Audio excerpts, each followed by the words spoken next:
ঢাকা সিলেট হাইওয়েটা যেহেতু 6 লেন হচ্ছে, দুই পাশে রোডের দুই পাশেই কাজ চলতেছে,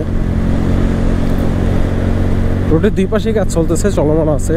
আশা করি যে টার্গেট আছে, বৃষ্টি ফোঁটা পড়তেছে, যে টার্গেট নেওয়া হয়েছে এই টার্গেটের ভিতরে হয়তো বা আমরা 6 লেনটা পাবো, 6 লেন অবশ্যই পাবো আশা করি। আর হাইওয়ে তো অবশ্যই আপনারা ওই যে দেখেন সামনে ভদ্রলোকের হেলমেট নেই। ভাই এত টাকা গাড়ি আপনি কিনতে পারেন, এত লাখ টাকার গাড়ি কিনতে পারেন, আপনি 5-7 হাজার টাকার জন্যে একটা ভালো মানের হেলমেট, নামের জন্য হেলমেট না কাজের জন্য হেলমেটটা ব্যবহার করলে কি এমন ক্ষতি হয়?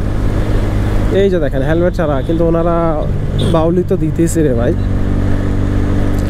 হেলমেটটা হচ্ছে আপনার জন্য দরকার, এটা অন্য কারোর জন্য না, মামলার জন্য না, বা অন্য পারপাসের জন্য না, শুধুমাত্র আপনার নিজের সেফটির জন্য একটা ভালো মানের হেলমেট অবশ্যই দরকার। সেজন্য অবশ্যই হেলমেট পরার অভ্যাসটা করতে হবে। অনেকে বলে যে আমার তো হেলমেট পরলে মাথা ব্যথা করে, এই মানে নানান ধরনের কথাবার্তা বলে আর কি, আমার এই সমস্যা হয়। তা আমি সবসময় একটা কথা বলি, যদি আমি হেলমেট না পরি আমার প্রবলেমটা হয় কি, ধরেন আমি 1.5 কিলো জায়গা যাবো বা 2 কিলো জায়গা গেলাম, আমি যদি হেলমেটটা না পরি সেক্ষেত্রে আমার মাথা ব্যথা করে, প্লাস হচ্ছে আমার চোখে ডাস্ট অ্যালার্জি আছে, আমার এমনিতেই সবসময় ঠান্ডাটা লেগে থাকে, এটা ডাস্ট অ্যালার্জির কারণে চোখে পর্যন্ত ব্যথা করে। সেজন্য আমি অলওয়েজ হচ্ছে হেলমেটের ব্যবহার করি বা করার সর্বোচ্চ চেষ্টা করি।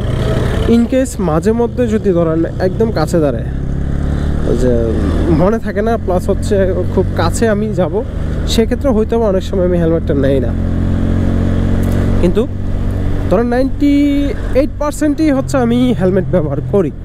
আর সেই জন্য সবাইকেও বলবো, ভাই হেলমেট ব্যবহার করেন, অবশ্যই ভালো মানের হেলমেট ব্যবহার করেন।